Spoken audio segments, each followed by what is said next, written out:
This is the sleep study dataset that was analyzed in a previous video, asking 104 students various questions about their sleep behavior.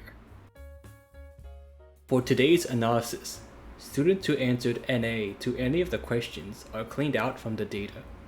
This leaves 102 observations left. The primary question of interest is the enough sleep question, for which 67 answered they felt they do not get enough sleep, and for which 35 felt they do. The goal is to predict answers to the enough sleep question, namely, do the average hours of sleep, eating breakfast, using your phone within 30 minutes of sleeping, and having your phone within arm's reach affect whether or not people feel they get enough sleep? This can be modeled using multiple logistic regression, where the response variable, the expected value of y, represents a probability for which a student will answer yes to the enough sleep question. A value closer to 1 indicates yes, and closer to 0 indicates no. The predictor variables, the x's, are the answers to the other questions. 3 of the 4 x's are categorical and binary, where 1 equals yes and 0 equals no. Average hours of sleep is only discrete in the actual study, but will be treated continuous here. The rationale for this will be explained in another video. For now, it is more intuitive to think that hours are continuous. To create the model, use the GLM function in R with the binomial family. The multiple logistic model, which I will call model A, has the following estimates for the intercept and the coefficients. The intercept and the hours of sleep are statistically significant.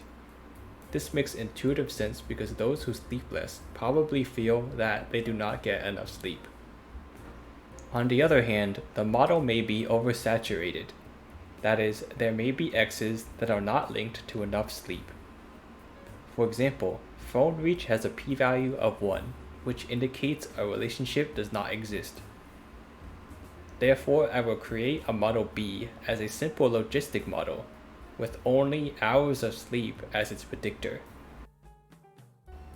Model B is simpler to understand, so I will talk about it first. In the previous slide, we saw that the intercept B0 is equal to negative 5.7466, and that the coefficient for the hours of sleep B1 equals 0.7425. The values are plugged into the formula for a general logistic regression model. Now we have an expression for the probability of saying yes to getting enough sleep.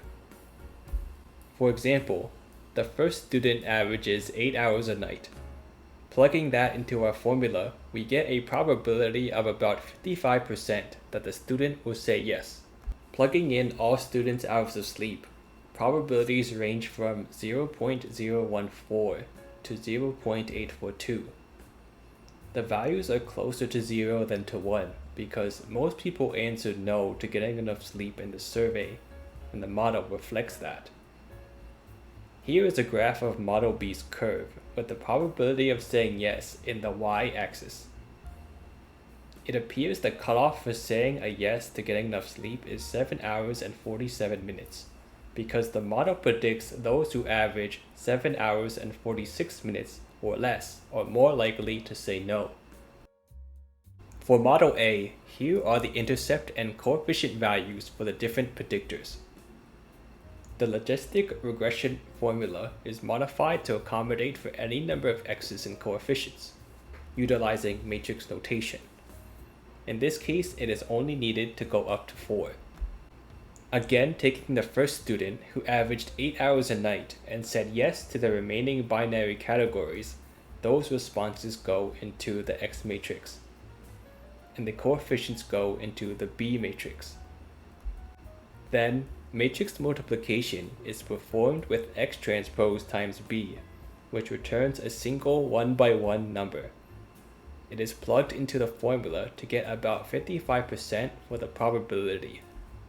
Plugging in all combinations of hours of sleep and the different yes-nos to the other 3 categories, this gives probabilities ranging from 0.014 to 0.842.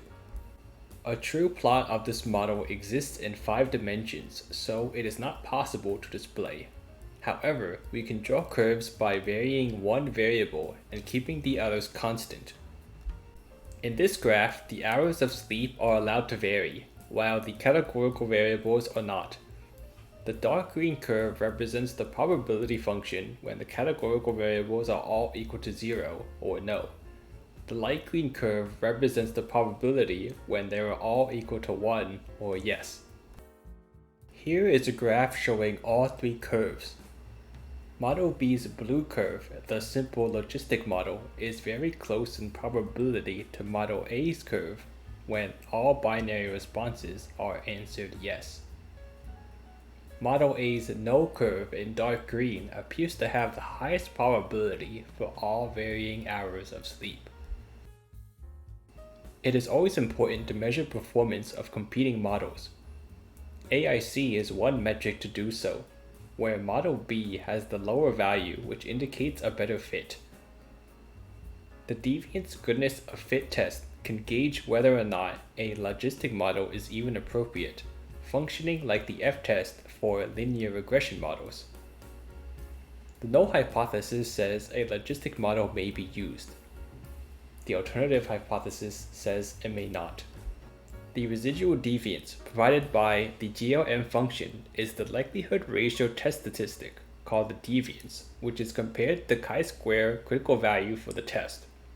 So for Model A, the deviance is 113.26, and a chi-square statistic with a 95% confidence level and 97 degrees of freedom is 120.99. Therefore, since the deviance is less than the chi-square critical value, accompanied with a p-value equal to 0.124, the null hypothesis is not rejected. Model B has 3 more degrees of freedom than Model A since there are 3 less predictors, but the conclusion is the same. The null hypothesis is not rejected. Another way to assess fit is to look at the residuals, specifically for logistic models, the Pearson residuals. When comparing the sum of squared residuals, Model B has the lower value, which indicates better fit. As a bonus, the sum of squared Pearson residuals is equal to the Pearson chi-square test statistic, which can be used in the Pearson chi-square goodness of fit test. The hypothesis test is set up the same as the deviance goodness of fit test. The p-values are slightly different, but in both models, the null hypothesis is not rejected.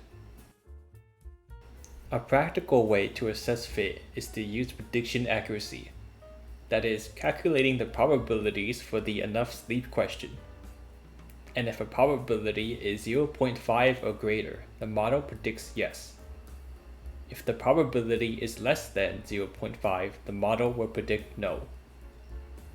So after plugging in the responses for the first student, both Model A and Model B will predict yes, since both probabilities were above 0.5. The first student did in fact say they get enough sleep, so both models have predicted correctly. Repeating this for every student, Model A, the multiple logistic model, makes a correct prediction 70% of the time. Model B, the simple logistic model, is right 73% of the time. In conclusion, at least one of the variables is significantly linked to the enough sleep question. However, the simple logistic model with only the hours of sleep as the predictor was the better fit. Both logistic models do not violate goodness of fit, but both models do fall short on prediction accuracy. 70% is better than guessing, but an industry standard of at least 85% prevents the models from being useful in the real world. More samples would increase the prediction accuracy and allow for the data to be properly split into training and testing sets. 100 samples is a bit too low for this process. A link to the dataset is in the description.